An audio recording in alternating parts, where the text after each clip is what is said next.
समारोह के हमारे अध्यक्ष और लोकप्रिय हमारे यूडीएच मंत्री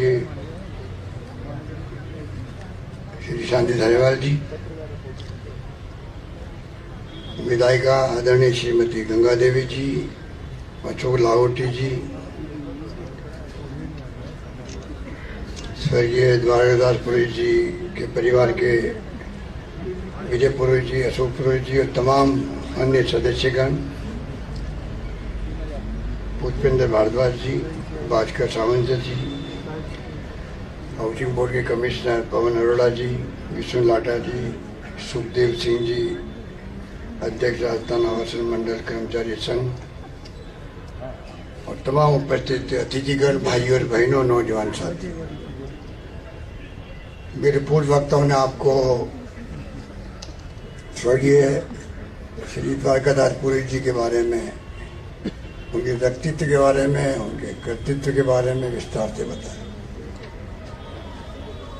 मुझे खुशी है कि आज हाउसिंग बोर्ड ने उनकी मूर्ति की स्थापना करने का निर्णय किया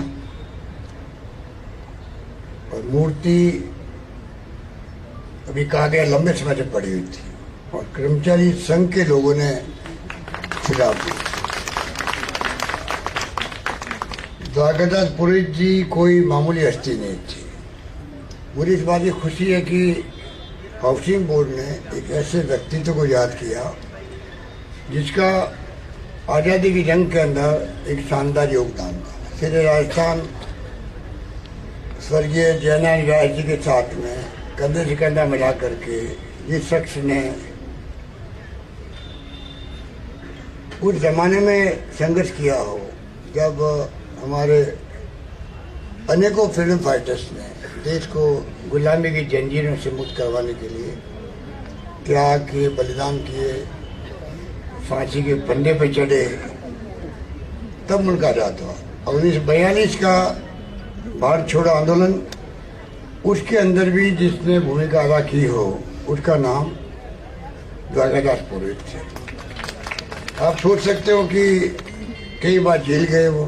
हमारे जोधपुर के अंदर माचा किला है, वहाँ उनको बंद रखा गया। 42 के आंदोलन में उनको शिवाना बिजोलाई के किले में बंद रखा गया। ये नई पीढ़ी को एक संदेश देता है, क्योंकि अगर हम अपने देश की परंपराओं को, संस्कार को, संस्कृति को याद नहीं रखेंगे तो आने वाली पीढ़ियां उनको भूल जाएगी और जिस देश का जो स्वर्णिम इतिहास है उसको याद नहीं करेंगे तो आने वाली पीढ़ियां उसको अगर ज्ञान ही नहीं होगा कि हमारा मुल्क का इतिहास क्या है, परंपराएं क्या है, संस्कार क्या है, संस्कृति क्या है, सदियों पुरानी, तो किस प्रकार हम गुलाम थे अंग्रेजों के भी, किस प्रकार राजा महाराजा अलग थे, जागीरदार थे, प्रथाएं थी। ये हर पीढ़ी को अवगत करना आवश्यक होता है और वो तब होता है जब आप उस वक्त में जो हीरो थे फ्रीडम फाइटर्स के रूप में, उनको अब याद करो, उनको मान सम्मान दो, तब जाकर के नई पीढ़ी को एक प्रेरणा मिलती है कि नहीं, हमारा महान इतिहास है दुनिया के अंदर, हम अपना स्थान रखते हैं, दुनिया के मुल्कों से हम कम नहीं हैं। ये कॉम्प्लेक्स पैदा होता है नई पीढ़ी के अंदर। आज सोशल मीडिया का जमाना है, आराम से वो गूगल के माध्यम से भी, वैसे भी वो जो पूरा देश में, दुनिया में क्या हो रहा है, प्रदेश में क्या हो रहा है, वो अवगत होते हैं। तो हाउसिंग बोर्ड का द्वारकादास पुरोहित जी के मूर्ति लगाना, ये मूर्ति अब आने वाले पीढ़ियों को भी प्रेरणा देगी कि मूर्ति किसकी है, क्यों लगी है, क्या योगदान था।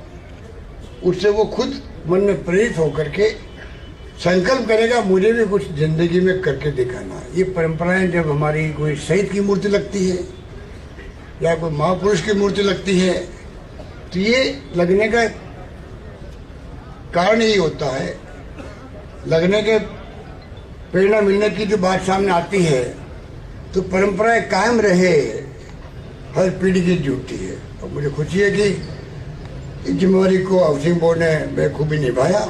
बहुत शानदार पार्क का इन्होंने जो इसका विकास किया है, मैं उम्मीद करता हूँ यहाँ के आसपास के लोगों को उसका लाभ मिलेगा। गाजीवाड़ी कह रहे थे अभी, अशोक लाहौटी जी कह रहे थे कि शानदार पार्क बनने जा रहा है सेंट्रल पार्क। मुझे खुशी है कि वो पार्क बनेगा, पूरे मानसून के लोगों को भी, आसपास के लोगों को उसका लाभ मिलेगा। सेंट्रल पार्क से ही बड़ा पार्क बनेगा, इतना शानदार एक निर्णय हुआ है और जिसकी आवश्यकता भी थी। मैं बचपन से द्वारकादासपुरी को जानता था, क्योंकि वो जोधपुर के थे, मेरे पिताजी वहाँ नगर परिषद के अध्यक्ष रहे थे, वो भी कोई जमाने में अध्यक्ष रहे थे, पार्षद भी रहे थे, लंबा उनका इतिहास था। हाउसिंग बोर्ड चेयरमैन बने तब से मैं देख रहा था किस प्रकार उन्होंने प्रथम अध्यक्ष के रूप में काम करना प्रारंभ किया और किस प्रकार उन्होंने इतिहास रचा हाउसिंग बोर्ड का। अभी जिसके बारे में विजय बाबू ने आपको विस्तार से बताया, और हर मुख्यमंत्री पसंद थे वो, तो उससे आप अंदाजा लगा सकते हैं हर मुख्यमंत्री पसंद होना क्या मायने, कैसे मायने रखता है। वो तभी हो सकता है तब वो उनकी भावना वो होती है, उस प्रकार की होती है कि मुझे समाज के लिए कुछ करना है। जो ऐसे भाव रखते हैं उसी को हर मुख्यमंत्री समान रूप से, चाहे वो कांग्रेस का हो, चाहे वो बीजेपी का हो, कोई हो, सम्मान दे सकता है। मुझे खुशी है कि उनको लंबा अरसे तक काम करने का सौभाग्य मिला। और हाउसिंग बोर्ड के बारे में बहुत सारी बातें कही गई, इसमें कोई दो राय नहीं कि हमारे सामंत साहब बैठे हुए हैं, अध्यक्ष हाउसिंग बोर्ड के, और पवन अरोड़ा जी आज बैठे हुए हैं। गाजीवाड़ जी के सुझाव पर एक नई योजना लागू हुई। 22,000 मकान किसे कहते हैं? वो बिना बिके पड़े रहे तो कहीं न कहीं वर्किंग के अंदर कमी है हाउसिंग बोर्ड के अंदर। बाकी 22,000 मकान बनते रहे, बिके ही नहीं, तभी बन रहे हैं। ये क्यों बने? ये भी अपना आप में जांच का विषय है कि 22,000 मकान बनते गए, बिके नहीं, तभी बनते क्यों गए? पर हमारी सरकार आई, अभी तो लाहौटी जानते क्यों बनते रहे, बिके। आप जानते हो क्यों बनते रहे, बिके क्यों नहीं मकान, और क्यों बनते रहे आगे पता ही नहीं पड़ रहा क्यों बना। पर हमारी गवर्नमेंट आने के बाद में हमने जैसे ही नीतिगत फैसला किया, पवन अरोड़ा जी को और भास्कर जी को जिम्मेदारी सौंपी, इन्होंने इतिहास बनाया। इसके लिए मैं बधाई देना चाहता हूँ। ये इच्छा शक्ति के बगैर संभव नहीं है कि इस प्रकार से आप वापस ऑप्शन करो या उनको डिस्पोज ऑफ करो। किया इन्होंने। मैं उम्मीद करता हूँ कि गाजीवाड़ी के नेतृत्व में आने वाले वक्त के अंदर और ज़्यादा मजबूती से मकान तो बिकेंगे, पर मकान हर व्यक्ति को अपना खुद का घर हो राजस्थान के अंदर। ये सपना जो द्वारकादासपुरी ने देखा था, लंबा सफर तय करते 50 साल मना रहे हैं, उनके स्वर्ण जयंती मना रहे हैं, तो हमारी जिम्मेदारी बनती है कि द्वारकादासपुरी के सपने को पूरा करेंगे, तब जाके हाउसिंग बोर्ड कामयाबी के साथ में आगे बढ़ पाएगा। जो प्रथम अध्यक्ष थे उनका सपना था हर व्यक्ति को, हर परिवार को खुद का घर हो। तो जो थीम हाउसिंग बोर्ड की थीम ये है कि उतार चढ़ाव आए हैं, इस पर कोई दो राय नहीं। तो आवास विकास समिति बनी हुई थी हाउसिंग बोर्ड के अंदर 20 साल पहले। मैं आपके आशीर्वाद से मुख्यमंत्री था, तब उसको जब वो बंद हुई तो उसके तमाम कर्मचारियों को हमने हाउसिंग बोर्ड के अंदर उनको हमने वापस एडजस्ट किया। किसी को घर नहीं बैठाया हम लोगों ने। बड़ा फैसला था वो, बड़ा फैसला था, मुझे आज भी याद है 20 साल पहले की बात। इस प्रकार से हम लोगों ने हमेशा हाउसिंग बोर्ड का ख्याल रखा।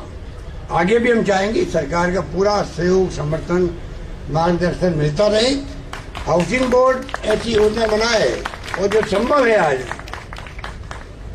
रियल एस्टेट चारों ओर से संकट में घिरी हुई है। लोग मकान का बनना बंद हो गया है, कई तरह की समस्या है, तो मैं नहीं जाना चाहता। अभी तो इनके प्रोग्राम 2-3 दिन चलेंगे। मैं इतना कहना चाहूँगा कि हाउसिंग बोर्ड ऐसी योजना बनाए जिससे कि आम इंसान जो मकान लेना चाहे उनको सस्ती दर पे मकान मिल सके। अगर हाउसिंग बोर्ड भी 30 लाख, 40 लाख, 50 लाख, 60 लाख के मकान बेचेगा तो वो आम आदमी खरीद नहीं पाएगा। किस प्रकार से उसको एक आम नागरिक को भी बैंकों से टाइप करवा करके वो भी जिम्मेवारी हाउसिंग बोर्ड खुद ले, बैंकों को पैनल में रखे, जो लोन जो पैसा हाउसिंग बोर्ड जमा करवाता बैंकों में उनसे आप बातचीत करें और उनसे आप ऐसे उनको आप अग्रीमेंट करें, इस प्रकार से करें जिससे कि जो बैंक के सेव करेगी उनके हमारी जमाबंदी होगी तो बैंक के भी आगे आएगी। इस रूप में आप आम नागरिक को, मिडिल क्लास फैमिली को, लोअर मिडिल क्लास को कैसे मकान मिल सकता है, ये हमारा सपना होना चाहिए। मैं उम्मीद करता हूँ कि जिस रूप में हाउसिंग बोर्ड ने काम शुरू किया है, आने वाले वक्त में मैं फिर कहूँगा दरगाहदार पुलिस का जो पहला उनको जो कमेटी बनाई गई, चेयरमैन बनाया गया जयनारायण व्यास जी के वक्त में, सुगाड़ा जी के वक्त में, और जो उन्होंने जिस रूप में अपनी भावना व्यक्त की, हाउस फॉर होमलेस, ये उनका नारा था, हाउस फॉर होमलेस, उसके अकॉर्डिंग टू हम काम करें, ये हमारी सबकी सोच रहेगी। यही बात कहता हूँ मैं अपनी बात समाप्त करता हूँ। धन्यवाद। जय हिंद। धन्यवाद।